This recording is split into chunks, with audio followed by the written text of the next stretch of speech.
चार दोस्तों की कहानी। एक दिन जंगल में एक शेर, एक गाय, एक भेड़िया और एक कौवा आपस में दोस्त बन गए। वो सब जंगल के एक खूबसूरत किनारे पर इकट्ठे रहते थे। शेर जंगल का बादशाह था, गाय सबके लिए दूध मुहैया करती थी, भेड़िया चालाक था और कौवा सबसे ज्यादा अक्लमंद था। एक दिन उनके पास खाने के लिए कुछ नहीं था। शेर ने कहा, हम सबको मिलकर कोई हल निकालना होगा। कौवा बोला, मेरे पास एक तरकीब है। मैं ऊंचाई से देखूंगा कि कहाँ खाना है और हम सब मिलकर खाने का बंदोबस्त करेंगे। कौवा आया और देखते ही देखते एक खेत का पता लगा लिया जहाँ मकई अलिफाग हुई थी। वो फौरन वापस आया और बाकी दोस्तों को बताया।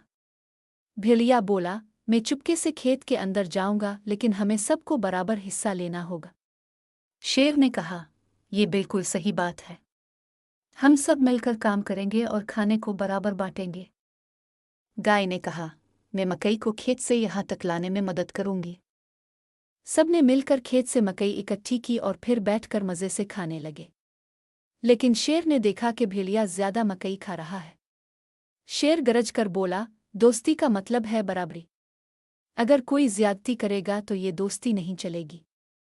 भेड़िया शर्मिंदा हुआ और कहा, मुझे मुआफ कर दो, मैं आइंदा ऐसा नहीं करूंगा। यूं वो चारों दोस्त हंसी खुशी रहने लगे और हमेशा एक दूसरे का ख्याल रखने लगे। सबक: दोस्ती में बराबरी और ईमानदारी बहुत अहम होती है। अगर हम सब मिलकर काम करें और एक दूसरे का ख्याल रखें तो जिंदगी बहुत आसान हो जाती है।